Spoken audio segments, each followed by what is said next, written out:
Mr. Mercer, would you please read the statement to bring us back into open session? Chair Swigert, I move that the record shows that the only items discussed in the closed meeting were those specifically cited in the motion to convene into the closed meeting and those lawfully exempted from statutory meeting requirements. Is there a second? Moved by Mr. Mercer, seconded by Mr. Boone. Is there any discussion? All those in favor, please signify by saying aye. Aye. Opposed? Dr. Smith. Motion carries with all board members voting yes. Dr. Cotton, do you have items resulting from closed session? Yes, thank you, Madam Chair. The following administrative appointments are submitted for board approval. Dr. Tracy A. Ciopa from interim principal, Southeastern Elementary School, to principal, Southeastern Elementary. Dr. Darrell A. Joppi from interim principal, Hugo Owens Middle, to principal, Hugo Owens Middle. Mr. Joseph B. Mason from assistant principal, Grassfield Elementary, to principal, Great Bridge Primary. Mrs. Angela H. Napier from assistant principal, Butts Road Primary, to principal, Western Branch Primary. Ms. Faith G. Rubin from interim supervisor of exceptional learning, Edwards Wilson Center, to supervisor of exceptional learning, Edwards Wilson Center. And Dr. Pedro J. Martinez from assistant principal, Any River High, to supervisor of data and reporting, Center for Teaching and Learning. Many of these positions would start July 1st. With your approval. Thank you. I'll entertain a motion for approval. So moved. Moved by Mr. Mercer. Is there a second? Seconded by Mr. Lamonia. Is there any discussion? All those in favor, please signify by saying aye. Aye. Opposed? Dr. Smith. Motion carries with all board members voting yes.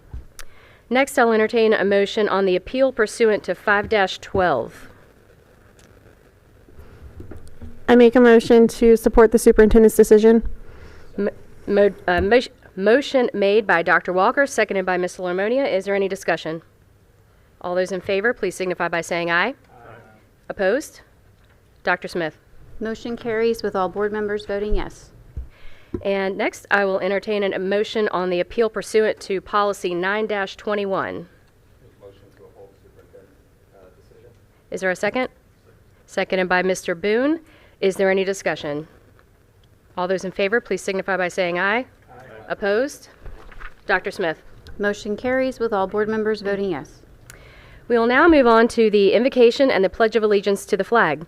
At this time, I'd like to call upon Reverend Dr. Lou Ventura from Great Bridge Presbyterian Church, who will give the opening invocation. Afterwards, I'll ask Afoke Igwe, a fifth grader from Hickory Elementary School, to lead us in the pledge. Please stand as you are able. Friends, it is good to be with you again this evening. I invite you to pray in your tradition as I pray in mine. We come into your presence this evening, Lord, asking you to bless this council and its meeting. Inspire each of them as they discuss ways to implement the ideals and objectives that serve this community. Instill within this body a unity of thought and harmony of purpose as they strive to attain their goals. Give each of them eyes to see beyond themselves to the children and parents they serve, ears to hear the ideas of others, understanding to comprehend and value differences, courage, energy, and enthusiasm for the challenges that lie ahead, and the strength to do your will. Bind them together in a common purpose and in a spirit of friendship, loyalty, and love. With grateful hearts we pray. Amen.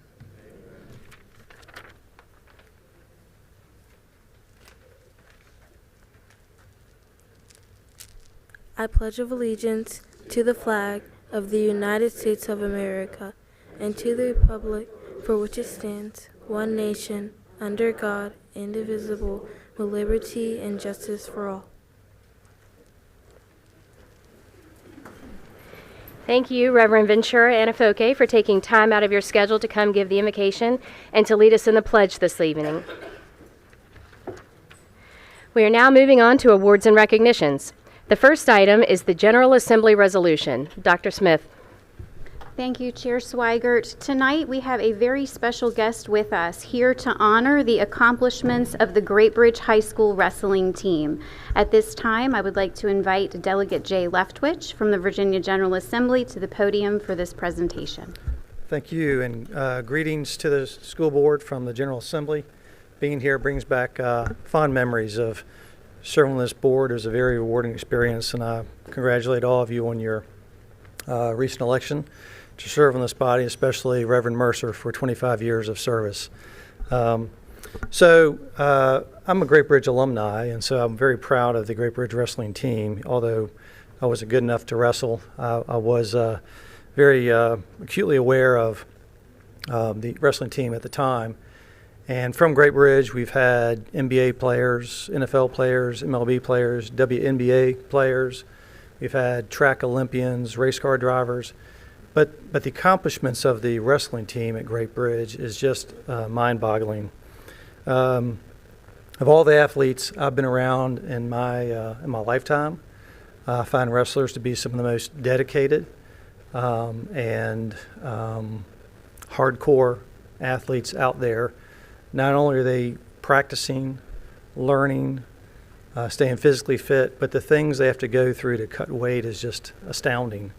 And so I wanted to recognize their accomplishments this evening for winning the state championship for the 19th time, the high school did, and congratulate all of them for their hard work. I want to borrow a phrase from my pastor, and every Sunday I go, he says, there's not a mistake that everyone in the building is here tonight. And there's no mistake that these wrestlers are here tonight receiving this award because of the hard work that they put in, but also because of their coaches. And that's the second group of individuals I like to comment on. And so Wayne Martin, as you know, was the coach. He is the son of Billy Martin, who was a coach at Granby. And prior to Wayne, or maybe mixed in between there was Steve. And so Billy Martin won 21 state championships at Granby. And between Steve and Wayne, they've won 19 championships at Great Bridge. So between father and sons, they have 40 state championships in wrestling. And the legacy that this family has passed on to this group of wrestlers, who will then go on throughout their lifetime and pass on to other wrestlers, not only the skill, but the role modeling that I know that they display these young students is just absolutely phenomenal. And I want to congratulate the Martin family and the Great Bridge wrestlers for making all of Chesapeake proud. And so I don't have it tonight, but I want to get a copy for every single one of the wrestlers of this. It won't be framed because that's a little bit expensive, but I do have the resolution that the General Assembly passed. I'm not going to read it this evening, but y'all can display this in your high school and be proud. One last thing before I go. What's neat about these resolutions is it's introduced by any member can introduce a resolution, but it then is introduced to the floor of the body, and the entire body votes on the resolution. And once it's adopted by the General Assembly, it's enrolled into the records of the state of Virginia and is an official record and is there in perpetuity. So, gentlemen, your names are in Virginia history right here and the rolls of Virginia General Assembly. And you'll have this in the school to display and be proud of as well. And so, congratulations, young men. Thank you.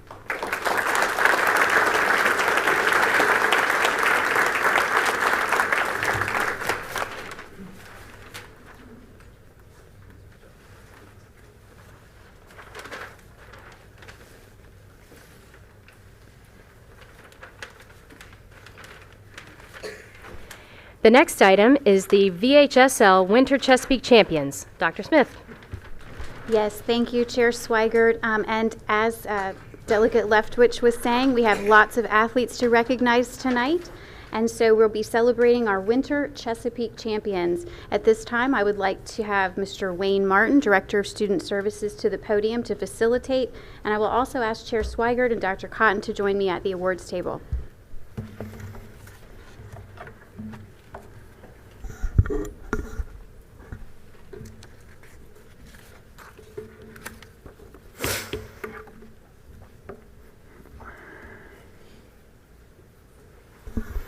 Madam Chairman, members of the school board, Dr. Cotton, and members of the superintendent staff, good evening. Tonight, we are recognizing our 2023 Winter High School Chesapeake champions. These are student athletes that have placed either first, second, or third in state competition in their respective sports. So at this time, I ask, would our Group 1 Chesapeake champion athletes please come forward, line up according to the yellow lineup sheet facing the school board. These are our wrestlers from the city of Chesapeake. Please come forward.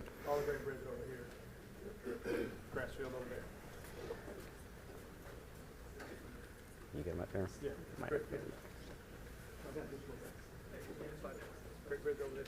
Okay, you might have to stay that way. Sorry. There you go. There you go. We're good. Scoot down just a little bit more. Step one down. There you go. Thank you. Okay.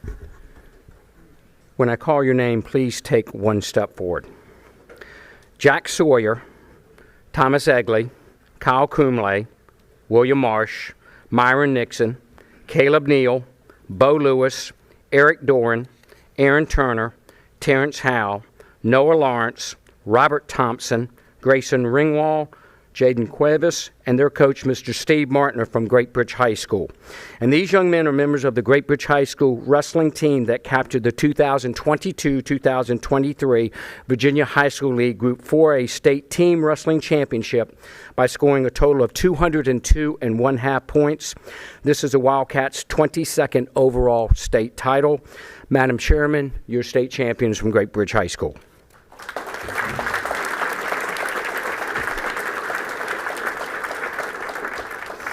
In addition, Chesapeake Public Schools had a number of outstanding wrestlers that took either first, second, or third place in the state competition. At this time, we'd like to recognize them. If you would please take one step forward as I call your name. Jack Sawyer from Great Bridge High School placed third in the state at the 106-pound weight class. Kyle Kumle placed third in the state at the 120-pound weight class. Eric Doran placed third in the state in the 150-pound weight class. Bo Lewis was the state runner-up at the 144-pound weight class. Myron Nixon was the state champion at the 132-pound weight class. Caleb Neal was the state champion at the 138-pound weight class. Aaron Turner was the state champion at the 157-pound weight class. And Noah Lawrence was the state champion at the 175-pound weight class. In addition, we have Maddox Allen and his coaches Chris Buckner and Patrick Schuler. Please take a step forward. They're from Grassfield High School, and Maddox was the state runner-up in the Group 6A at the 144-pound weight class. Jahiel Armstrong from Grassfield High School was the state champion in the Group 6A at the 126-pound weight class. And lastly, we have Charlie Schuler. Charlie is from Grassfield High School. Charlie was the state champion in the Girls Open Virginia High School League State Wrestling Tournament, the first one of its kind, at the 106-pound weight class. She's officially the first female state champion in Chesapeake Public Schools history. Congratulations, Charlie.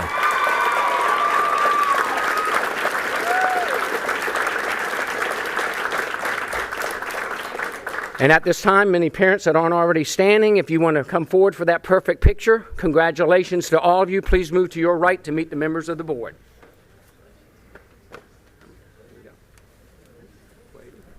Coach, good job. Thank you, thank you. Hey, good job.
At this time, would our Group 2 Chesapeake champion athletes please come forward and line up facing the school board according to the yellow lineup chart.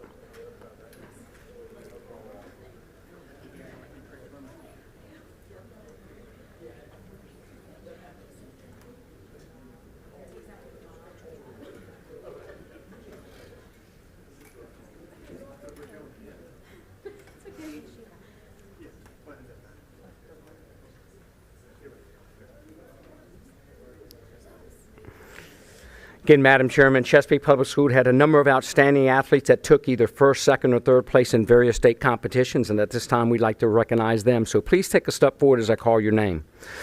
Ben Malden, Joshua Gerloff, Zachary McNabb, Thomas Blackburn, and their coach, James Riley, are from Hickory High School, and these young men finished third in the state in the 200-yard medley relay in the swimming competition, Group 5A. Also, Josh Gerloff from Hickory High School, he was a state runner-up in the 200-yard individually medley and the state champion in the 100-yard breaststroke. Ben Malden from Hickory High School finished third in the state in the 500-yard freestyle competition and was also the state champion in the 200-yard freestyle competition. Jacob Shin from Hickory High School. Jacob was the state champion in the women's 1 meter diving competition in Group 5A. Okay. We also had Peyton Warman from Hickory High School, and Peyton was the state champion in the 1 meter diving competition, Group 5A. Next, we have Madison Hanrahan, their coach, Margaret LeMay. They are from Deep Creek High School, and Madison finished third in the state in the women's 1 meter diving competition in Group 4A. Their teammate, Savannah Miller, also from Deep Creek High School. Savannah was the state champion in the women's 1 meter diving competition, and this was her 4th state championship for Savannah. Also, we have Ali Shiam and their coach, Melissa Suter. They are from Oscar Smith High School, and Ali was third in the state in the gymnastics Group 6A. Kareem Stagg and coach LaVar Griffin are from Oscar Smith High School. Kareem was named first team All-State, Group 4A boys basketball. Larry Williams from Oscar Smith High School was also named second team All-State boys basketball, Group 6A. And finally, Tristan Rickenbacker and coach Arthur Kelly. They're from Indian River High School, and Tristan was named second team All-State for women's basketball, Group 5A. Congratulations to all of you. It's time to move to your right to meet the board.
And at this time, would our Group 3 Chesapeake Champion students please come forward facing the school board according to the lineup sheet. Group number 3.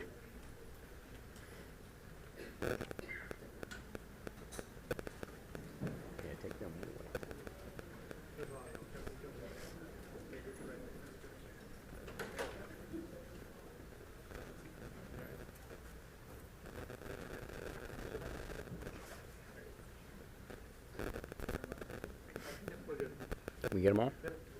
Okay. If you please take one step forward as I call your name. Rachel Davis, Isabella Vilas, Nicholas Stamos, Emerson Sanchez, Anna Stejevich, Elise Das, Gilliam Spiceland, Alina Bedivoglio, Kiah Hamlet, Zaid Burney, Chrislyn Clements, Kayla Good, Remy Freeman, Annabella Herman, Mila Vujitnich, Sarah Ruin, Ashley Philbrook, Sarah Rodriguez Cotto, Ella Grace Brashears, Matthew Dewberry, Alexandra Gibson, Peyton Gibson, Kirkland Hatcher, Allison Page, Gabrielle Sell, Addison Clifford, Milana Plood,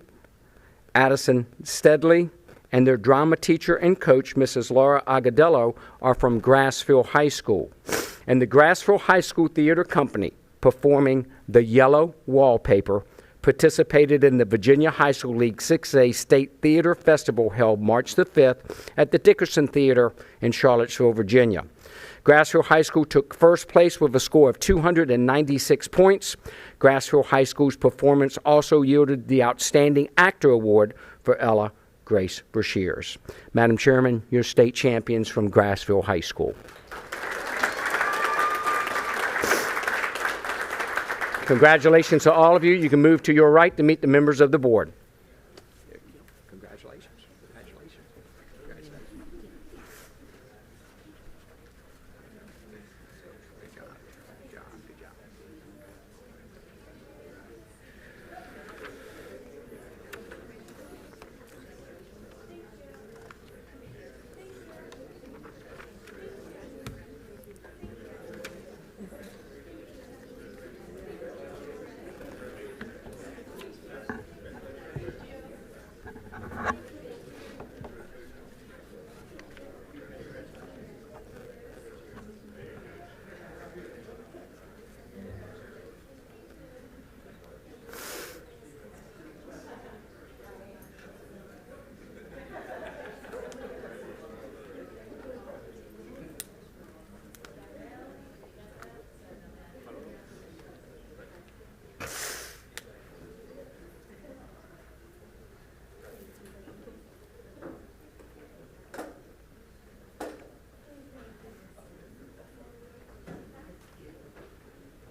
Madam Chair, this completes our recognitions for this evening. Thank you. We will now move on to the hearing of citizens.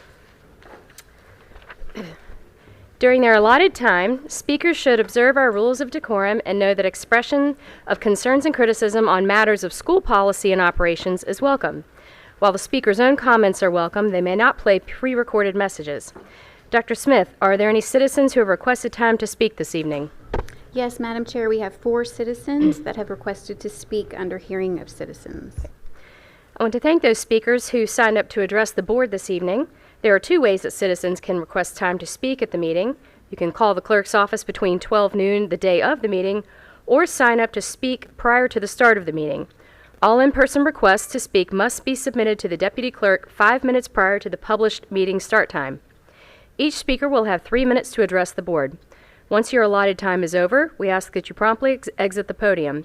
You may choose to sit in the boardroom if seats are available, but standing or sitting on the floor will not be permitted, and you may not block the exit doors. We would also like to ask that you refrain from any behavior that disrupts the meeting, including the use of profanity, applause, cheering, or jeering. Dr. Smith, please call the first speaker. Yes, speakers will be called to the podium in numerical order, so I'd like to invite speaker number 1, and you'll be asked to state your name and city of residence before you begin. Vic Nichols, Chesapeake, Virginia. I'd like to honor Catherine Graham of Heritage Consulting, and I would also like to honor Blazin Bloom, if y'all remember him. He graduated from here and as a freshman got one of the 2023 Diversity Champions at ODU. He also was one of just 7 students that was rewarded a Pathway Retention Reward for his ability to welcome different people and make people feel at home.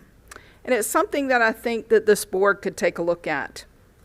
The reason why is there was actually a lawsuit in Detroit where the government filed charges against a person to try to get him to stop to speak.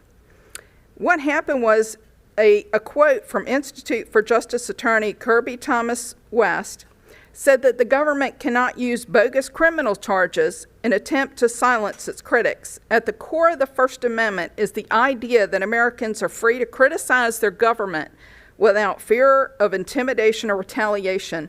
But yet that's precisely what these people have done in their no-holds-barred attempt to derail this person from speaking. In more than 30 years of work, the Institute of Justice has not seen such a brazenly unconstitutional litigation tactic. Not only that, A public meeting of a school board is considered to be a limited public forum for First Amendment purposes, and as such, a school district faces a substantial burden in justifying any content-based restrictions on speech of members of the public during the public comment portion of the meeting. Any limitations on content must be shown to be necessary to serve a compelling state interest and must be narrowly tailored to achieve that goal.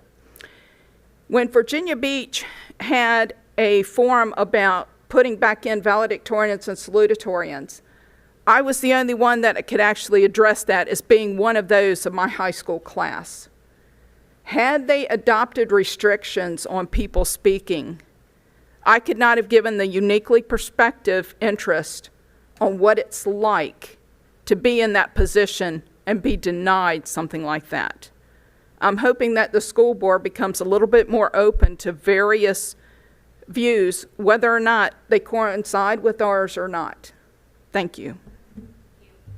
Speaker number 2, we'd like to invite you to the podium. If you'll please state your name and city of residence before you begin.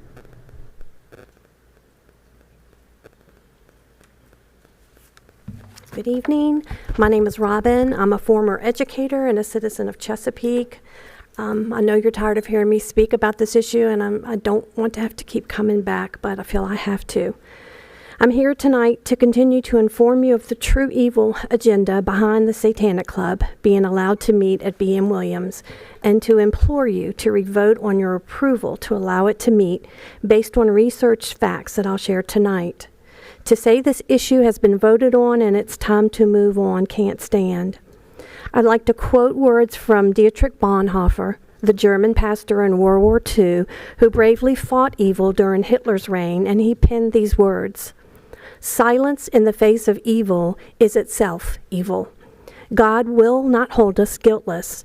Not to speak is to speak, and not to act is to act." Unfortunately, the wool has been pulled over the eyes of many that believe the Satan Club is just a fun alternative to the Good News Club, one that plays games, works puzzles, has experiments, and teaches kindness and empathy, as if to say, there's nothing to see here. But the truth is, we know Satan comes as an angel of light, although they may make cards for children in the hospitals and do other fun crafts, and it all looks fun and fine at first. Deceit is the calling card of Satan. Their agenda is so much deeper, desensitizing our children. Scripture says there is no truth in Satan. He is the father of lies. His mission is to kill, rob, and destroy, and he is a roaring lion seeking to devour. The club is not harmless, as it appears on the surface, and I have researched some horrendous truths. Fact, according to the Family Research Council, their true mission is to push Christianity out of the public square altogether. We are aware of their ploy and hope that will refuse to meet so that they can claim discrimination based on the First Amendment to fulfill their mission. But we must not be intimidated by that. We have God on our side. Fact, the authors of the written curriculum used in commercials and the Satan Club admit that they were written by ministers of Satan. Fact, they say they do not attempt to convert children to any religious ideology, but they access pages from a book called The Satanic Children's Big Book of Activities, where they feature a little girl named Annabelle. One sheet from the book has her performing a satanic ritual in her classroom to alter where objects are in the class. Another one is a dot-to-dot connection, which when complete forms an inverted pentagram, which is a 5-pointed star that is upside down with the face of Baphomet, a half-human, half-goat figure, which represents the devil. Speaker number 3, we'd like to invite you to the podium.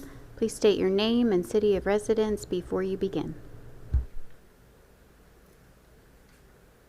Hi, good evening. My name is Ellen Carver. I'm a resident of the city of Norfolk. I'm the executive director of Girls on the Run, Hampton Roads. I'm a 39-year educator in Norfolk Public Schools, Virginia Beach Public Schools, and other schools around the country. I'm here just to give you some real-time feedback about the new facility use policy that went into effect in March. I recognize that these issues are very complex and that a lot of bright minds have gone into creating the new policy with a lot of different interests at the table. These are complicated times, and that's a complicated task to come up with one policy that fits everybody. And I know these are made from 6,000 feet and sometimes in the abstract. So I just want to say that for one group that is called Girls on the Run Hampton Roads, we work in approximately, 14 school systems around Hampton Roads. And right now, real time, we have about 85 different schools where we operate. We do this with robust school partnerships that don't charge us facility use forms and that allow school teachers on their own time to volunteer to work with our girls after school. These school teachers are employees or sometimes assistants or other staff in the building, not necessarily classroom teachers, but they do work on their own time as volunteers to help girls after school, and they are employed by the schools in which they work. But the new policy has taken 10 teams from the fall season down to only 2 teams in Chesapeake, as I wrote to the school board members about earlier this week. That's an 80% drop in who we can serve because the leaders of those clubs in some of those schools don't actually reside inside city limits. But they work for the city, and they teach children all day in the city, and they get paid by the city. And many of them are long-time teachers and coaches and volunteers for the city's children.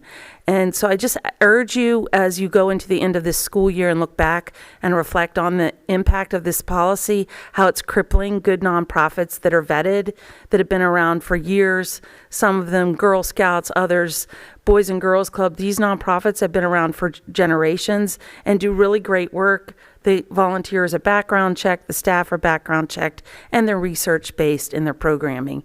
And they cost nothing to the school district. We're really just hoping to have some of those barriers removed so we can get back to serving girls in Chesapeake at the robust numbers we've been experiencing during the pandemic and since. We ask that you reconsider the policy that puts us in the category of not exempt from rental fees, so that we can afford to offer the program at very reduced rates for low-income students, especially those in our Title I schools. And we also ask that you reconsider that employees of the district that are on payroll in the district be able to leave these clubs, even if they might reside over the city limit. Thank you. Speaker number 4, it's your turn at the podium. Please state your name and city of residence before you begin.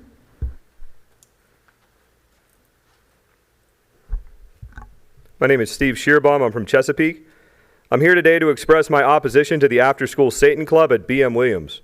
Just to recap, I've spoken at the school board meeting on several instances beginning in December. My 6-year-old daughter was a first-grade student at BM Williams, and she was pulled from the school following the after-school Satan Club's first meeting. There was a sense when the board voted to allow non-exempt groups, including the after-school Satan Club, to continue using the buildings, that this issue was resolved. The board meetings have had this sense of being able to get back to normal business and getting away from distractions. I just want to reiterate that I plan to continue speaking at the school board meetings as long as this satanic club continues to meet.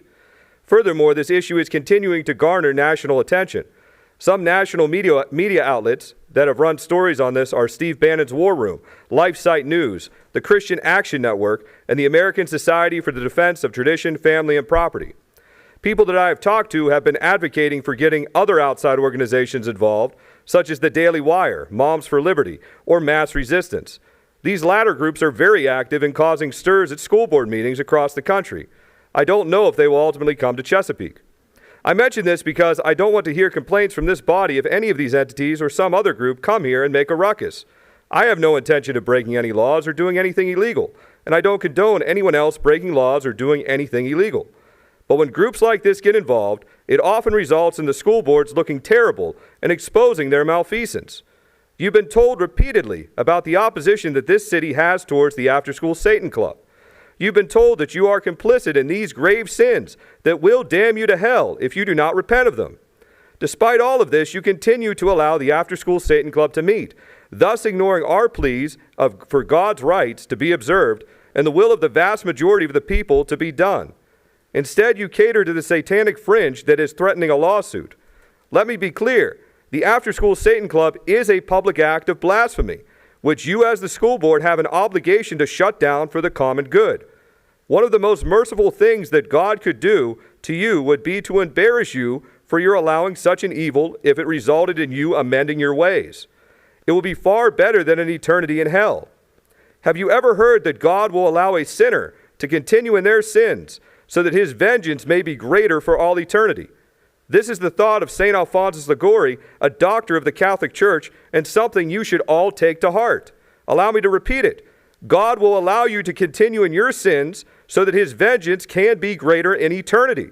Stop this public disgrace and repent. You can start today by mentioning that the After-School Satan Club can no longer meet in the open session at the end of the meeting. Your silence is compliance. Please do not wait, as we know not the hour of the day when we will meet our Maker. God extends his mercy to us while we live. At the moment of our deaths, that is the time for his perfect judgment. Please do not delay in doing the right thing. This concludes our speakers for this evening. Thank you for sharing your comments. Our practice is to receive information, however, we do not usually engage in dialogue, and that is our intent tonight. If appropriate and not already provided, someone from the superintendent's staff will evaluate your concern and provide a response. We will now move on to the consent agenda. I'll entertain a motion for approval. Moved by Mr. Lamonia. Is there a second? Seconded by Dr. Walker. Is there any discussion? All those in favor, please signify by saying aye. Aye. Opposed? Dr. Smith. Motion carries with all board members voting yes. Okay, we are now moving on to the information agenda. The first item is the monthly financial report. Mrs. Lucente. Thank you, Madam Chair. In your packet, you have a memo regarding the March financial statements. We do base this on the skinny budget, which is the best information we have right now. We are not expecting a shortfall any longer. We have received additional federal funds at this time and received about $48 million for the month.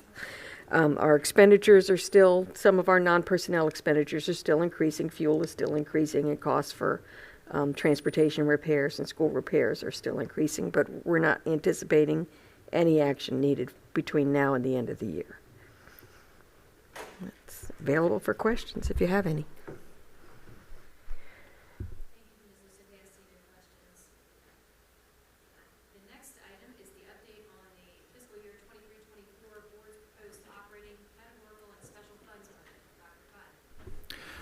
Thank you, Madam Chair and members of the board. We did want to update you on where we are with the budget process. We've been advised to use what's called the skinny budget, which I know you've heard about, which is the one that's been provided to us with the calculation tools that we need to develop our budget. It has led to a shortfall, meaning that it's, which you'll hear in the presentation today, it's $5.8 million less than we planned when we utilized the governor's proposed budget earlier this year. So what we're prepared to share with you tonight is an update on where we are with this process, and our budget director, Melissa Glod, is going to be providing the presentation. We have looked at strategies we can use to balance the budget, because we know that if we don't get in any additional funding over the next couple of months, we're going to have to balance our budget. So we do have a plan in place to do that.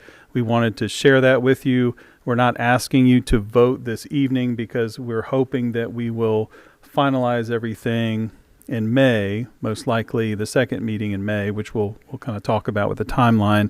But I just want you to know that we're already preparing to make those necessary adjustments, because we want to have a plan in place in the event that we do not get any additional funding. So with that, I'm going to pass it to Melissa to take it from there. Thank you. Thank you, Dr. Cotton. Good evening, Chair Swigert, Vice Chair Mercer, and school board members. Tonight's budget presentation provides an update to fiscal year 23-24's estimated revenues based upon the latest available information from the state and the city. It also provides preliminary expenditure adjustments necessary to the board's proposed budget to balance fiscal year 23-24's budget to the new estimated revenues. The presentation concludes with the expected next steps in the budget process. First up is an update on the state budget. As a reminder, fiscal year 23-24 budget revenues were based on the governor's proposed budget released on December 16th. The General Assembly's budget, commonly referred to as the skinny budget, was released on February 25th. While the VDOE released an informational memo on March 9th, the impact of the skinny budget was unmeasurable until the VDOE released the related calculation tool, a tool used to estimate state and required local revenue, on April 7th. Now that the tool is available, a solid comparison can be made between the two budgets and creates the need to update state revenue and the board proposed budget. The next set of slides walks through this comparison and what it will mean to the board's proposed budget. The skinny budget broke from the tradition of using the governor's December budget as its starting point. Instead, it used the biennial budget released June 2022 as its basis. Both budgets apply technical updates that account for updated ADM, program enrollment, and tax estimates. The governor's budget did not address VDOE's biennial budget calculation tool error because it was not known at the time of its release last December.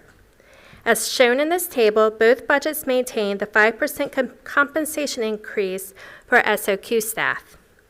The governor's budget includes bonuses for teacher pay for performance and SOQ position retention, expands reading specialists to 5th grade, and introduces math specialists to schools for those with math scores in the bottom 10% statewide. In contrast, the skinny budget does not include any further amendments to the biennial budget beyond the technical updates and correction to hold harmless. In comparison to the governor's budget, the skinny budget yields $322.2 million in state revenues, which is a $7.9 million reduction. In this next slide, a breakdown of the variance by revenue category is provided.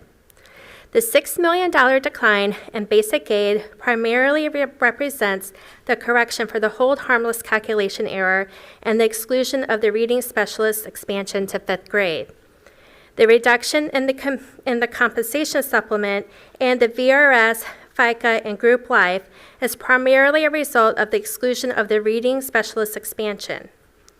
The changes in at-risk and mentor teacher reflect variance in technical updates, and the impact of the exclusion of the retention bonus and math specialist is seen in the declines of $1.6 million and $56,000, respectively, in these revenue categories. Next up is an update on the city budget. Similar to the two state budget versions, the timing and availability of information provided by the city creates a need for revenue updates to the board's proposed budget.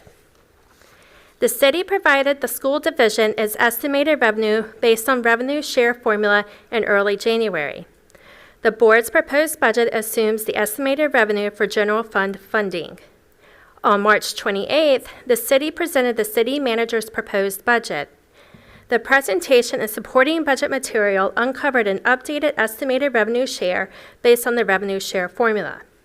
This updated estimate was not shared with the school division prior to the presentation and release of supporting budget material. Additionally, review of the material disclosed $6.1 million that was held in reserve from the school's estimated revenue share. Page 13 from the city's proposed operating budget book advises an additional $1.4 million in revenue share will be allocated to the school division. The book states the additional funding is due to the timing of the city's final revenue estimates and the release of the superintendent's proposed budget.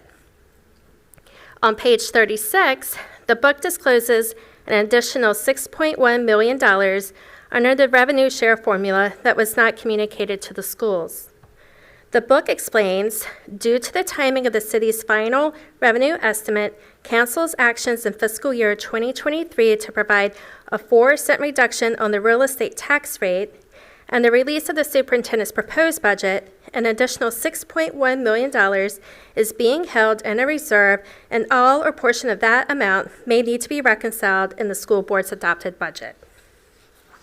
At Tuesday's City Council meeting, the city confirmed plans for the city manager to proceed with a 4-cent reduction on the real estate tax rate for fiscal year 23-24. As such, the school division does not expect any of the $6.1 million. The city has provided $10 million outside the revenue share formula, with $5 million allocated to the Future Chesapeake Career Center and $5 million to be spread across 4 years at $1.25 million each year, allocated to School Safety Initiatives CIP Project 45-80. This project was previously referred to as School Safety Vestibules with an original scope to fund school vestibules. However, it has been renamed to School Emergency Communications and Physical Security Enhancements, and the scope has been expanded to meet broader security needs and enhancements. Additional capital funding was not provided to further support needs identified in the joint facility study. The next section of the presentation walks through what these revenue updates mean to the school board's proposed budget. The net impact of the updated revenue estimates from the state and city results in an overall $6.5 million revenue reduction. This includes a $7.9 million reduction in state revenues, offset by a $1.4 million increase in city revenues.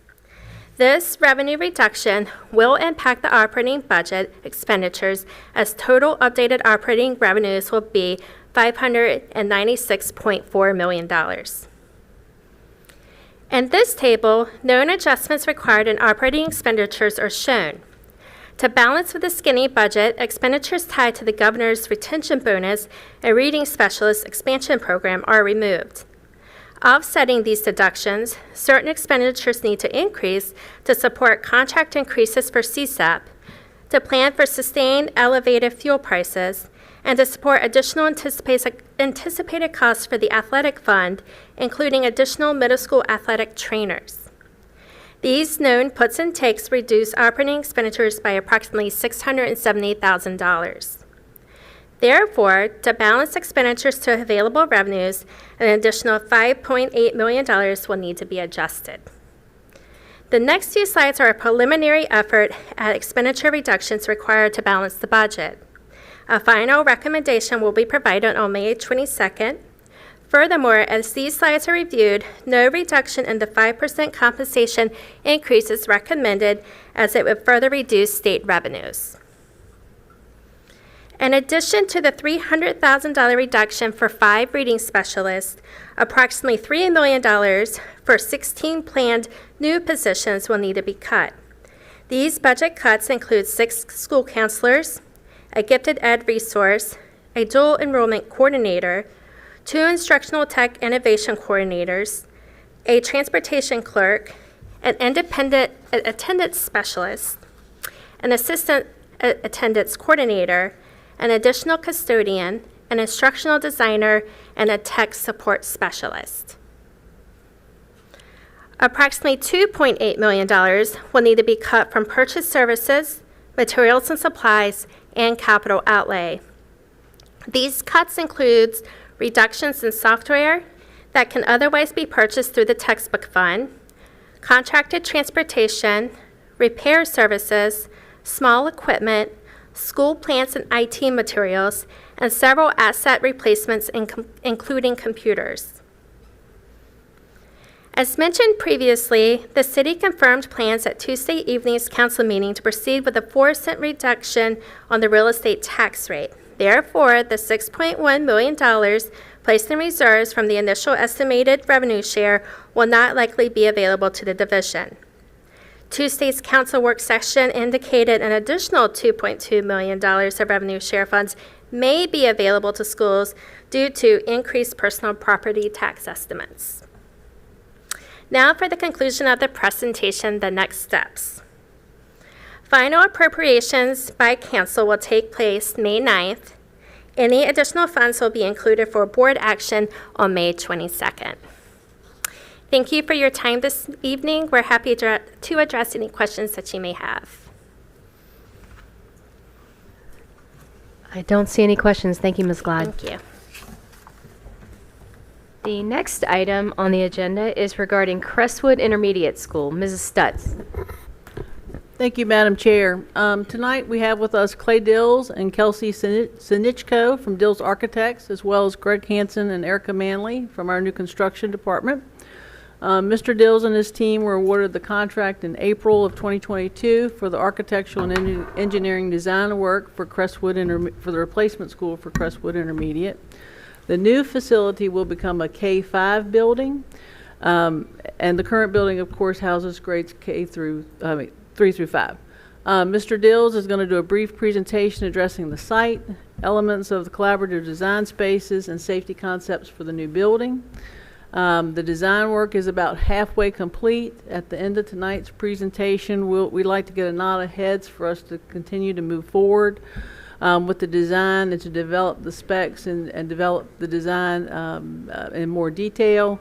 If we go much farther and then we have to go backwards, it starts costing a fair amount of money, and we don't want to do that. Clay, go right ahead. Thank you. Chair Swigert, Vice Chair Mercer, the board, thanks for having us this evening. I'm Clay Dills, as Paige said, with Dills Architects. We're fortunate enough to be designing the school. To be a part of this and to help in doing what Chesapeake Schools is doing right now, we feel really fortunate to be a part of that. The State of the Schools breakfast this week it was very obvious about the sort of future focus, as it was entitled, and just preparing students for the future. So we feel lucky to be a part of that. In our office and around in circles and people who do K-12 work in schools, there's a lot of talk about high-performance buildings. Those buildings are learning environments that foster student achievement, and they do that through wellness. They do that through learning environments that allow for a diversity of space and use and teaching and learning.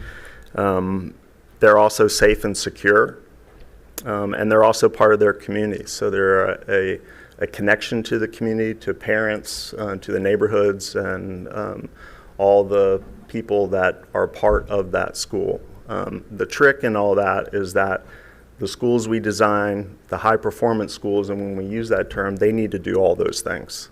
We can't pick and choose one or the other. They need to be doing all those at once, and that's been our approach on this building. So to brief you on where we are, so far has been a fairly intense programming process. We've conducted tours, and this included Great Bridge Primary, Chittum, which we were fortunate enough to be a part of, surveys from teachers, parents, even the students there about their use. We've taken all that into account. We want to learn from what we did before. Charrettes and interviews, so those are workshops. We've been through at least 2 rounds, possibly 3, with several admin groups, grade level groups. Those include ones from Crestwood, the current Crestwood, and BM Williams. We've garnered student input. We've done a round with all the art classes at Crestwood about designing a school, what's important. You'd be interested to know that those 3 things I said earlier, the students want to know about those things too. And then we've done professional development, both at Chittum and at Crestwood, and sort of working with teachers on how to use these learning environments. Upcoming, I will say too, we've been through city review already. We have, and we're on the cusp now of preparing for community engagement, reaching out to the community and conducting community sessions that are open briefings just like this one. So to orient you on the existing site, this is Great Bridge Boulevard. This is Booker Street. This is your existing school. Bus loop, a large parking area and bus staging area. A loop from the school and parent drop-off. That's your main entrance. That's your academic entrance at the buses. On this site, while it is 26 acres, 26.6 to be exact, we have some real obstacles and some site constraints. So there's a large Dominion power easement that runs through the site. There are flood lines indicated in the shaded area on the back part of the site. It's very low lying. As you know, the board recently acquired this corner property to become part of the new school we're going to develop. But really, this becomes a do not cross line, and so does this in terms of development and building on this site. So from that 26.6, we have roughly 4 acres or a little less as a building footprint for the site.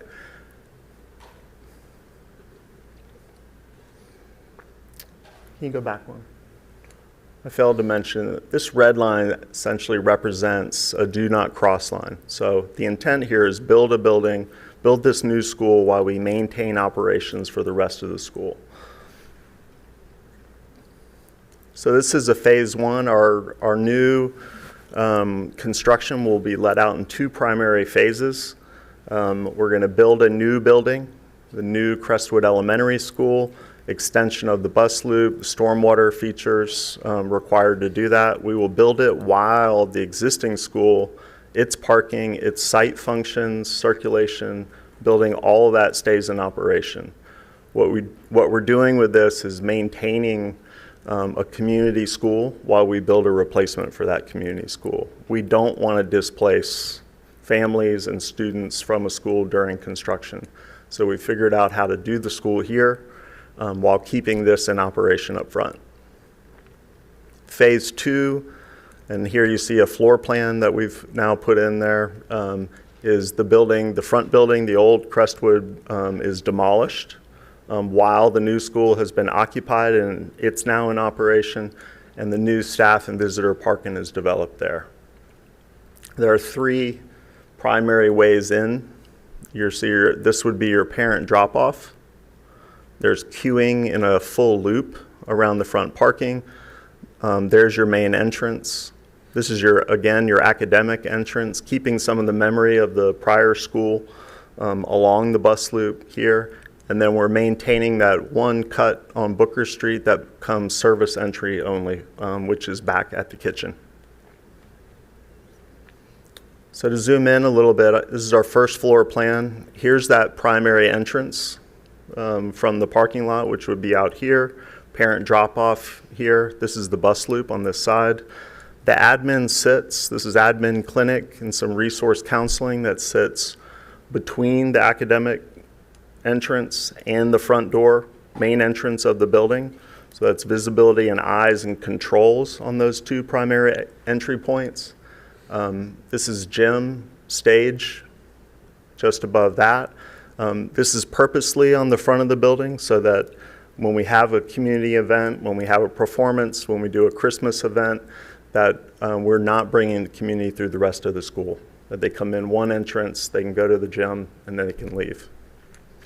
Moving around, this is dining space with kitchen. That's that service entrance back to the kitchen, and custodial and mechanical spaces here, dining. And then on this side, we have 2 academic wings. These are 3-story academic wings, and grade levels start with youngest on the first floor and work their way up. So here we have K and pre-K and first grade. These are what we call neighborhood commons. Each of those is a grade level and is a self-contained academic grade level. The second floor, again, you see here we have 2nd and 3rd grade, those same learning communities or neighborhoods there. And on the 2nd floor, which in a 3-story scheme is the middle of the school, we're developing a discovery center, which actually includes and incorporates, we're using the discovery word as a way to bring in art and STEAM spaces, a collaborative space. It does all the old things as the library or media center would, but bringing those things to be part of it. You'll notice in each one of those neighborhood areas, these green areas and the darker blue. So this is the integration of exceptional learners and resource spaces embedded into each of those neighborhoods. I will say that this is a step forward in terms of integration, as well as getting resources to the neighborhoods while they need them so that they're right at hand for those students. And on the third floor, our oldest students, 4th and 5th grade. Again, you can see those resource rooms, exceptional learning classes, and a full neighborhood here. You know, what we do in those neighborhoods is develop spaces that are really part of the teaching tools. We want them to be part of the teacher's toolkit for those. That means it's active learning, it's project-based learning, which I'm sure you've been briefed on from teaching and learning, and developing different, diverse, and variable ways of doing that so that teachers can teach in different modes and students can learn in different modes in those spaces. Right? We can collaborate together, we can research on our own, we can find ways to do that in and around that singular neighborhood learning commons. So a view of the new Crestwood Elementary School. This is along the bus drop-off, the bus loop. You see that's the two-story sort of discovery center. That's the academic wings. And a view at parent drop-off. So as you know, Crestwood Intermediate right now has these canopies that line all the drop-off points in there. We're keeping with that. We were told by everyone, including students, we want that, we need to have that. Don't get us wet. So we're following through on that on both sides there. And that would be your main entrance beyond. Between the academic wings, we're developing an outdoor learning area. So 2 areas, so 2 classes could be out there as part of that outdoor connection. There's a hardscape, some landscaping, but give the ability to a teacher to bring students outdoors, do science, do math, do it there in the environment. Mr. Dills, we have a quick question. Mr. Sure. On those outdoor areas, are they going to be, how do I want to say it? Are they going to be completely enclosed, or will there be an outside going out for it? I mean, you know what I mean? Most of the schools that I've seen that have the enclosures all the way around for the section turn out to be unmanageable. Fully enclosed by Yeah. building? No. Okay. Those, talk to me about. I know exactly what you're talking about. Yeah. So this is a view looking back into that courtyard between the wings, but if I was standing here and if you look behind me, it would be open to the site. So it's got Yeah. a chance of sunlight other than overhead so sunlight. You know what I'm saying? Yeah, I do. Most of those areas like that have overhead sunlight like this, and it burns the whole place up. Yep, they're hot. They get full of water, and they're hard, and they're really dry or really wet. Yeah. Yeah. So that was a view from here, looking this way. Okay. Right, there's a security vestibule here. All right. Where people can access that area. If you go back to the site plan. Yeah. So the 2 academic wings, and there's those 2 learning areas, and it's open back here. These are the playgrounds off those 2 wings. Okay, so it'll be off the playground. Yep. You know, this is one of the concerns I have tonight, and I know people are not going to like this, but in an open forum, there's a lot of things I'd like to ask about that, and I'm glad you showed the security vestibule, but I'm not sure we should tell everything. We have some people who want us to tell everything, and I think that's irresponsible as a school system to do that, and to play our hands. I know Mr. Lamonia agrees with me most of the time on that, but I'm going to have a couple of questions on that. So, you would expect that from me tonight, wouldn't you? I absolutely do. And I have a few slides dedicated to it that are coming up. Well, I just hope we'll be careful in what we say, because we ought not to play those hands in public. Yeah, so I wrote down in large letters to myself, be general. Yeah, okay, thank you. For those very reasons. I know people want us to, but once people know, there's always a way to get around. Yeah, and so the safety, security aspects of schools right now, as you know, is an evolving issue. It is evolving as we speak. What we now know from Nashville, the planning and preparation that went involved with that is top of mind with everything you're saying. Yeah. I'll be back, but go ahead. Yep. So just a remark about sustainability. So, what we're trying to do with those 3 topics I brought up earlier, for us, it's student-centered achievement. That's the mark and what sustainability should be aimed at, right? There's a direct connection between student wellness, a healthy and learning environment, and student achievement. So what we're doing in this design is going after low-hanging fruit, right? We're not putting toxins in buildings. We're making them acoustically controlled so that they can hear what they're doing and think about what they're doing. And we're building buildings that are sustainable from a longevity standpoint. They're durable, they're maintainable. All of these things don't add cost to the building, but they are design decisions that we can make while we're in design that future-proof that building and the learning environment for those students. So to safe schools, so it's a balance. It is for sure a balance between a welcoming, inviting school that students want to learn in, that's part of a community, but one that is secure and safe and that they feel safe and secure in. We can go overboard with the features and be aggressive with those features and fortify everything and make those stand out. That in and of itself is uncomfortable for students. Students feel that something will happen, and that's why this is the way it is. So our approach here is passive controls that really do their job while we're ensuring we still have daylight in the building, we still have a place that kids want to be all day. So we've met with Chesapeake Public Safety, Penny, Ron Page, we've met with them. We've done a CEPTED, if you don't know what that means, is crime prevention through environmental design review on this, and we're still amid that. So as Paige said, we're 50% through at this point. And I will say we are applying force protection principles to these. Our firm and our engineers on the firm also do Department of Defense work and federal government work and Department of State work, like embassies, those type of things. So all of us are fairly well versed in the sort of levels of force protection and how to do those things passively so that they don't stand out. One reason that you don't want them to stand out too is so people don't know they're there, right? If someone wants to do harm or enter somewhere and we can delay and deter that, that's what we want to do. If you don't know already, there's a Department of Education requirement to have a third-party review for CEPTED and for these principles in there.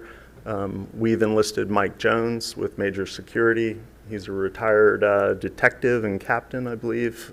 He now does full-time assessments of schools. He actually does live instruction, live things with schools, and he also helped write the legislation at the state level for this requirement. So he's a real asset for us. He'll be doing that in the next month. He'll be doing that review for us. He gives us comments. We review those with Penny and Ron Page, and we implement things that we can make part of the design. Some of those things are clear visibility. Eyes on the street. That means the street's on the inside of the building as well. I failed to mention on the site plan, there is a 360-degree drivable perimeter of the building. So it won't be super identifiable for parts of it. And that's in question right now about how we identify it, or if we do or we don't. And we're in review with Ron and Penny about that, and I'm sure Mike Jones will have something to say. But a first responder can drive fully around the building freely. Vehicular protection, or where vehicles could strike the building. We are upping the obscured nature of the glazing. So you don't have full visibility into the building. The entry points around the building are hardened. Access control, which has become custom in almost every situation now. And then secondary access controls at internal entries as well. So there's a redundancy to the sort of method of delaying and deterring anyone trying to get somewhere in the building. And then there are areas of retreat that are being developed around the building Those are hardened areas that people can move to when there is a real threat or even a lockdown drill. This is zoom in on the admin area. So some of those basic strategies are just multiple egress points. There are hardened areas in that area. You'll see it sits between those two primary entry and egress points. The vestibules are secure, they're transparent, but they're hardened on both of those. And you'll see that similarly around the building. And then there's two sets of access controlled doors at each entrance around the building. So one access control does not allow you to pass through both, if that makes sense. This is a blow up of a neighborhood. So we put this on here because this is where the students live most of the day. These are the classrooms. This is the learning commons and the neighborhood. If you go back to the floor plan.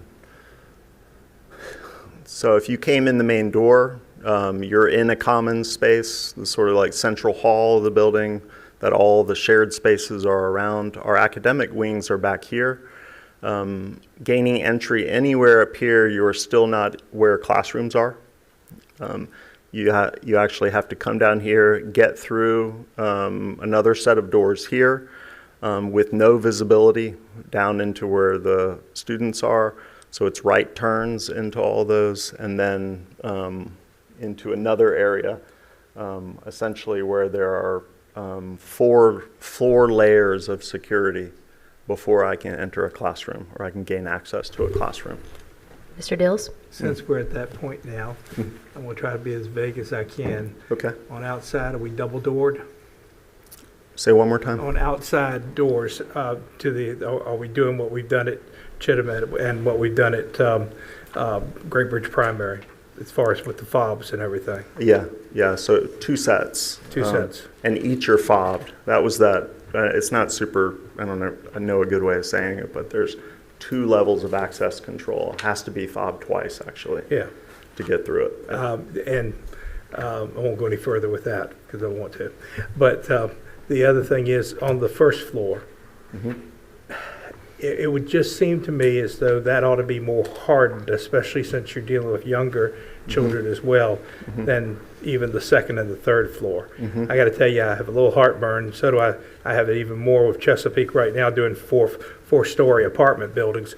But when you start having multiple floors, it gets me nervous a little bit. But from a security standpoint, I'm really nervous about the first floor, because I know you've got all sorts of security guards, but that's going to be, God forbid, one of the most vulnerable places, I would think. Yeah, and I'm just wondering, is there special things that are being done on that floor? So in terms of force protection, physical security, that is where the majority of it is, on the first floor. So there is security room and everything, hardened area. Yeah.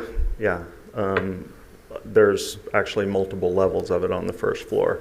Those, and one advantage of that for third floor is we're removing a couple grade levels from the first floor or another up, right? So we're limiting access and limiting square footage on the first floor. So from a cost perspective and from just a force protection perspective, that makes a lot of sense as well. Okay. I hope that answers your question. Well, probably as much as I want to know right here. I know I'm hedging around it. Yeah, I know. I am too. Okay. Yeah. So, but the idea, you remember I said in the beginning, is that we're trying to do these things at once, right? So safety and security, but also a learning environment that future-proofs our students, that gives our students the skill set that they need as future learners and future adults, essentially, right? So this is that learning commons. We're still doing a small folding partition between pairs of classrooms so that they can collaborate. We've learned at Chittenden that is very successful. It's not the whole wall. It's about half of it. And then opening some visibility along the fronts of these classrooms into a shared learning commons which is now being adopted as another part of the learning space. What fosters that is that this is self-contained, that this is a neighborhood. And so while we're fostering that type of learning, this active project-based learning, and it's a level of comfort for learners as well, because they can kind of choose how they want to give and receive. And it's a level of comfort for teachers as well, because they can choose to teach in certain modes to different students who need different things, right? So we're doing that, and this is also the thing that's providing the security for those students at that neighborhood.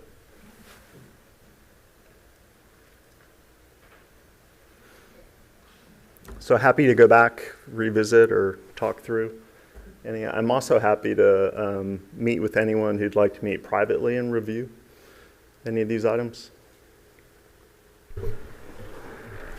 I've got one more. You want? Okay, I'll have one more since I'm going to do it. I guess I'm going to talk about something that doesn't have to do with security, but it does have to do with something that we have to deal with, and that's, can you talk to me about restrooms? Sure. On the first floor, are they individual in classrooms for first kindergartens and everything? Everybody's got their own restroom? Yeah. Are we doing a similar style to Chittum on the other sections? Yep. Very similar, yeah. Okay. Sinks on the outside. Mm-hmm. I've never received more accolades for a sink than we did. I know. You can make sure kids are washing their hands. They are, and they spend about half the time in the bathroom is what the teacher feedback is, which is, an incredible result from that. Sure. Okay. I just, probably on that first floor in those younger classrooms, it's just really important to have those individual facilities.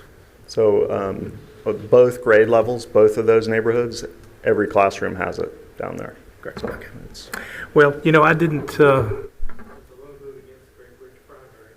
I voted for because we did some security things that I thought were very important with Chittum, and I'm proud of that vote. And I think you're appreciate that. To grow. So it looks like you're on a good path. I appreciate that. Yeah, we you want to look backwards so that you can learn from outcomes. The safety and security thing, like I said earlier, though, is that is something that's front and center and evolving as we speak. So we're trying to get out in front of that, especially with this design. And one other question. Mm-hmm. Since you've got the gymnasium on the front, and you've got that entrance-wise, I know there have to be gymnasium doors that are at the sides of that with panic bars and everything else. Are we looking at double doing those? Yeah. Can you go back? I couldn't see from the picture. I know. It's tough. So here's the gym. You know what I'm asking, don't you? I do. Yeah. And here is another double door egress situation with doors from the gym to that double doored security vestibule. Okay. How will, for, let's say, Parks and Recreation using the facility, how will that will not be an entrance for them, will it? So it could be designated that they could use it. It is isolated there. You could lock down the gym and only give them one way in, one way out. So that's probably the most secure you can be about it. You can lock the rest of it. But any other time, it will not be a major entrance or exit even. That's right. It'll be daily use from the gym and the cafeteria, and that's it. Okay.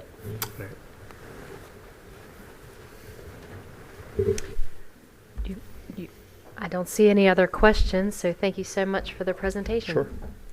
Thank you. Thanks all. Thank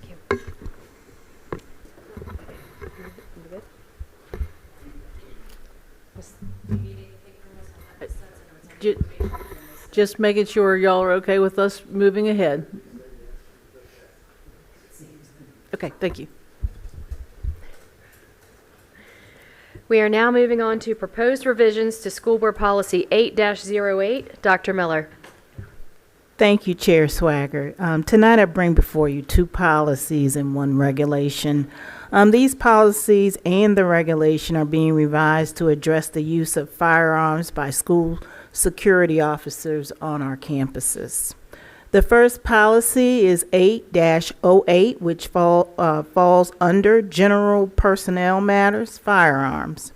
And this policy simply originally outlined that no CPS employees may carry weapons of any kind on any Chesapeake Public Schools property. We've revised it, and it now reads that it allows the superintendent or his or her designee may authorize CPS employees to carry a weapon on school property. The next policy is Policy 5-32, Outside Agencies, School Resource and School Security Officers.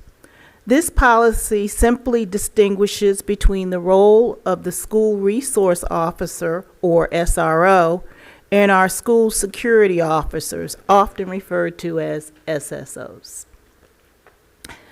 Then there's a regulation that accompanies Policy 5-32, and this regulation outlines the requirements for carrying a firearm by our SSOs.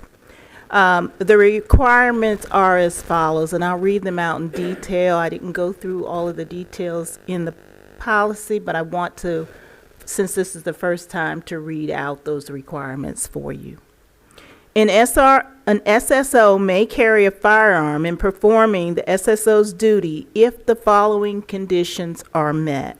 1, within 10 years immediately prior to being hired by the school board, the SSO was an active law enforcement officer as defined by the Commonwealth of Virginia, and B, was employed by a law enforcement agency of the United States or any state or local subdivision, therefore, and the SSS duties were substantially similar to those in law enforcement.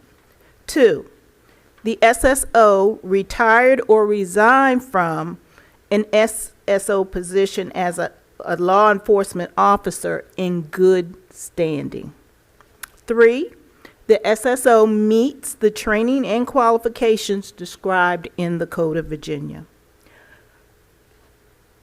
4, the SSO has provided proof of completion of training course that includes training in active shooter, emergency response, emergency evacuation procedures, and threat assessment to the Department of Criminal Justice Services, provided that if the SSO receives such training from the City of Chesapeake Police Department, the SSO received the training in the City of Chesapeake.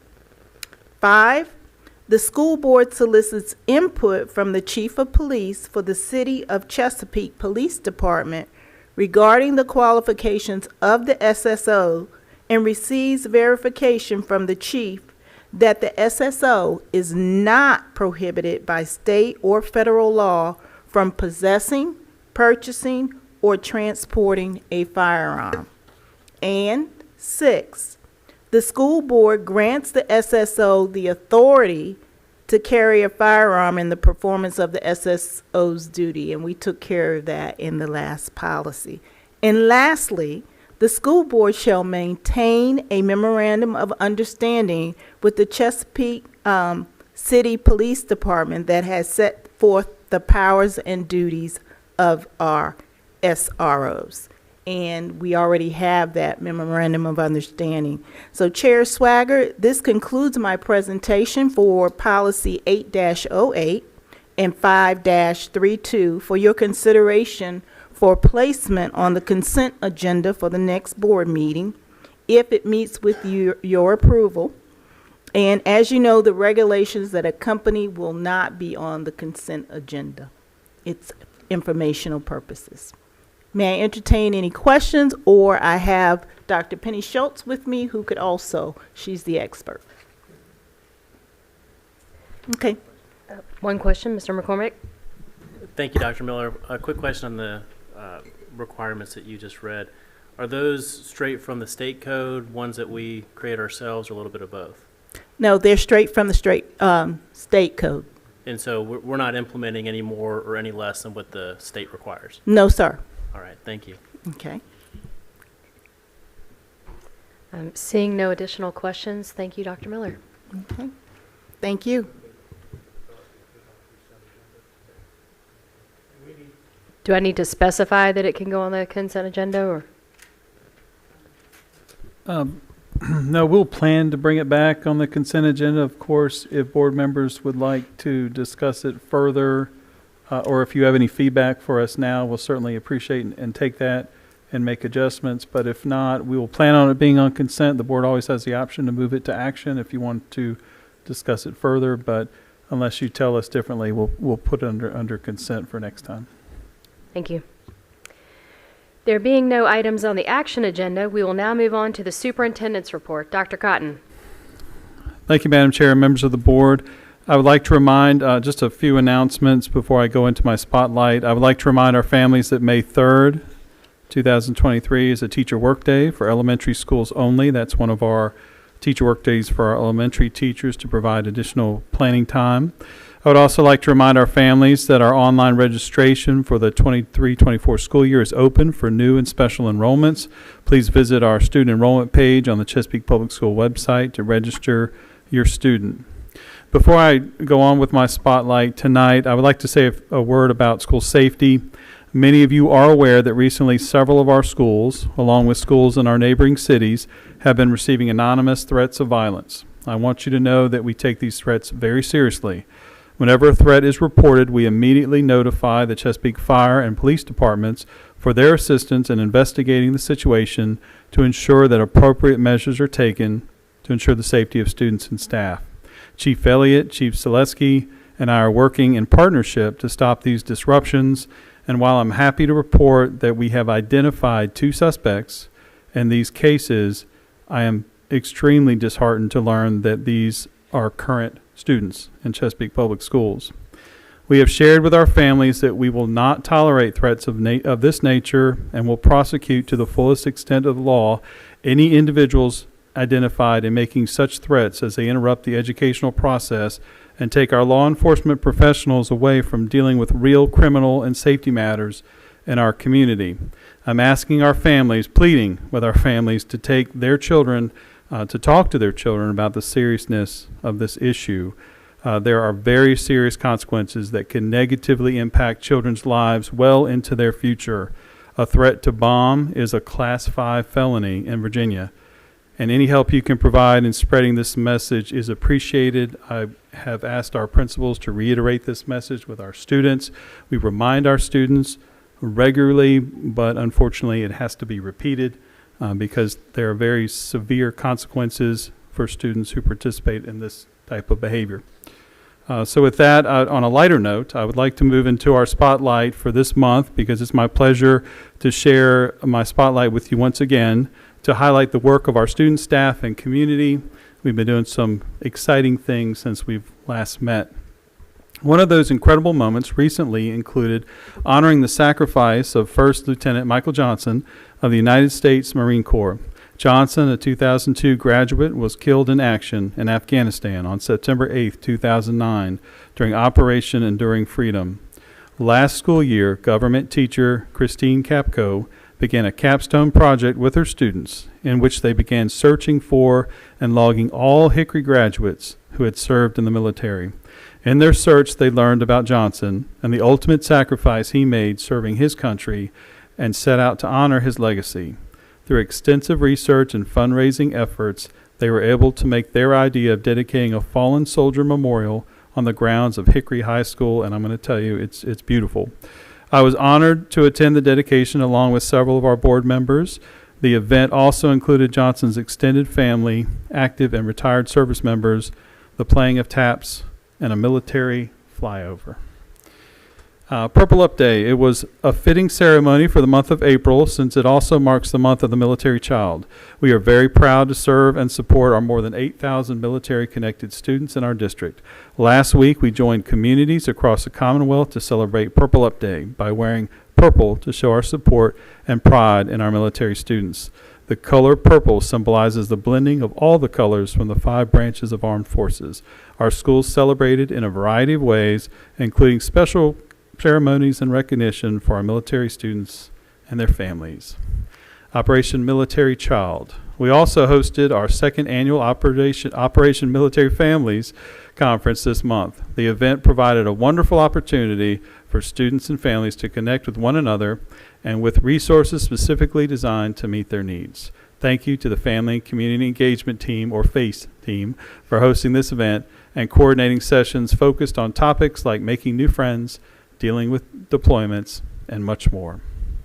Another recent district highlight was the opening of the collaborative lab at Great Bridge High School. Last year, Great Bridge was one of the national winners in the Samsung Solve for Tomorrow contest and received $100,000 in prize package there that included Samsung products and classroom resources. The team was mentored by career and technical education teacher, Miss Paula Labby, who's also a former Teacher of the Year for us. The Wildcats used a portion of their prize money to create a state-of-the-art collaboration lab. Take a look at how this newly renovated room provides students with authentic learning experiences.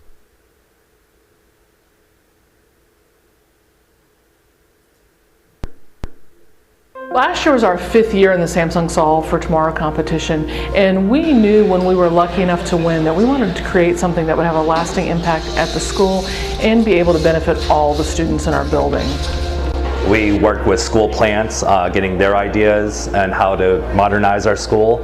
We toured a couple of different places, including the Innovation Lab down in Newport News, and ultimately we came up with a collaboration lab, a space where it's all-inclusive, open to everybody. They love coming into the collab room. It's a new, change of pace and scenery. They get really excited about using all the tech in here. When I come here, I look forward to the different environment. It's not like a typical classroom, so I feel like for me and a lot of the other students, it's different. We've been in school for 12 years and we've never had a classroom like this. The seniors, their whole job is really about collaboration since they're entering the next step in their lives. So this is a perfect space for them to practice those collaboration skills. I feel like it prepares you to be able to speak in front of people, to be better at presenting and better working with others. You get to know the people you sit with. Those become your group partners, and you learn each other's strengths and weaknesses and learn how to work with others.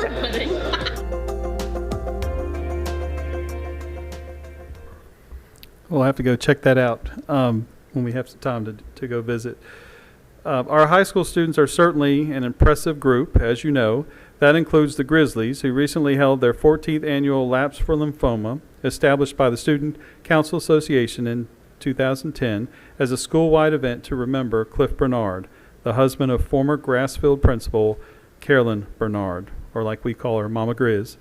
Laps for Lymphoma has now grown into a community-wide fundraising event designed to bring together survivors, family, friends, and individuals to raise money to support lymphoma research and awareness. This year's event raised over $10,000, bringing the total amount raised since 2010 to over $200,000.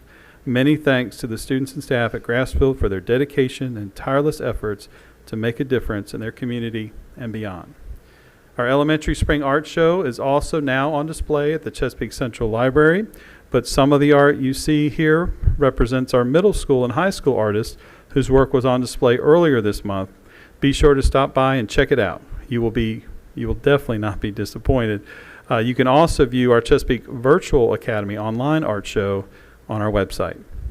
Through a partnership with the Dr. Clarence V. Cuffey Outreach and Innovation Library, science came to life for 5th grade students from Thurgood Marshall Elementary School. The Tigers engage in scientific research and exploration through video production, robotics, and coding.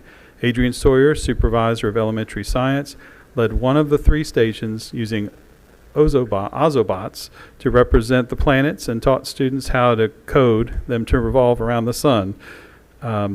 Students also learned how to code Lego spike kits to move mini rovers and then record and produce their findings in the digital media lab.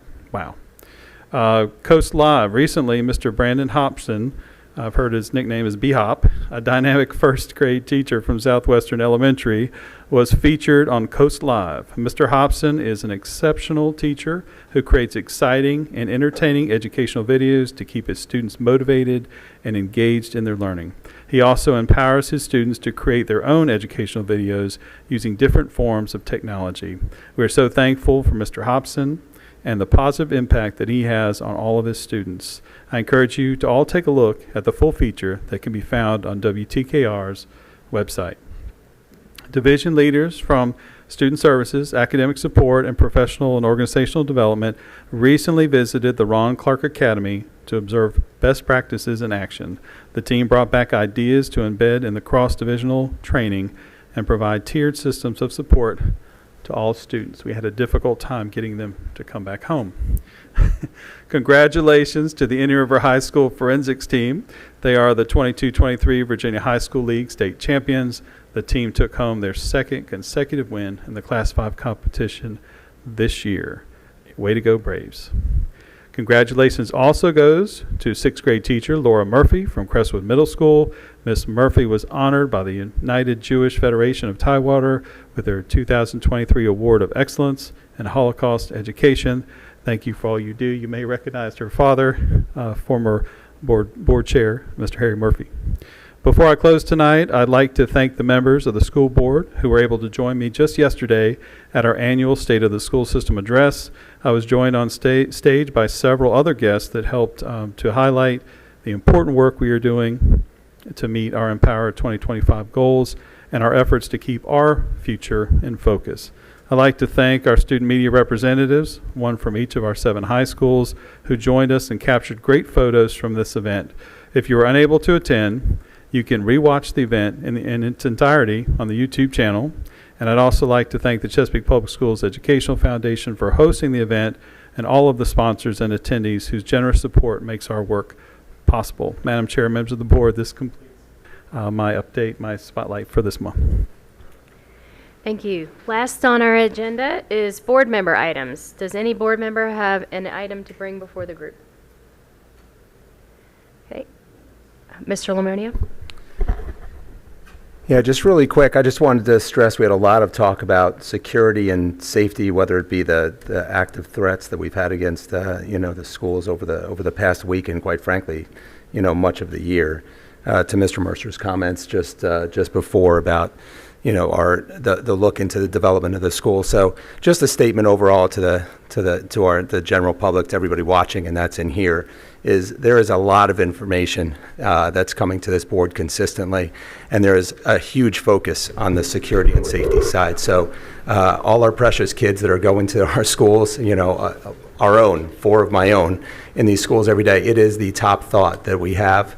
And I just want to assure everybody, we can't always come out and talk about the things we're doing and the things going on in the background, but there's a hyper focus, by this board, everybody you see up here, to focus on that. And I assure you, as soon as those things can become, public and we make the improvements that we've all committed that we're going to do, they will get out there. So I just felt the need to say that. I know there's, a lot of angst, there's a lot of anxiety with everything going on right now around the world, and we feel it, every day as well. And we're here to support you and making sure all this gets done in the right way. Just know that we'll share the information, as much as we can at the appropriate times. And we're all, I think, and I pretty much know, on the same page in getting that done. So that's it. Thank you, Madam Chair. Mr. Mercer? Thank you, Mr. Lamonia. I just want to, you touched on it, but you didn't give it, I don't think, justice, Mr. Superintendent, about yesterday's State of the Schools address. I want to thank Andrea Vale and the members of the Chesapeake Education Foundation for their hard work. And while, this certainly goes to help our students in many, many ways, the presentation was tremendous. And, one of the things I noticed was that it took a little time, but it's because we have so many good stories to tell that it takes time to tell them. Everybody hears people speak before this, but I think if you go back, and I think it was taped, and you watch the different stories that were told about what was going on in all of our Chesapeake public schools, I think you could have gone on for 3 more hours and still have done justice. And I was sitting there and I was saying, I looked at my watch and I had someplace I had to be at 11 o'clock, but I was saying, I'm going to stay until this thing's over because it is so darn interesting and so exciting what we're doing. And we ought to, we don't do it. We hopefully do some of the provision for it. But our teachers, our administrators, and support staff and everything are doing remarkable things out there in sometimes a very trying climate, and they deserve a great deal of hooray. And give them a hand. Yeah.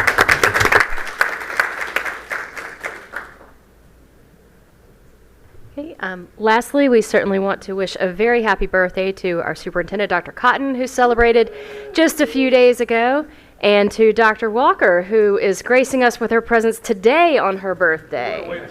So happy birthday to both of you. And with that, I'll call this meeting adjourned.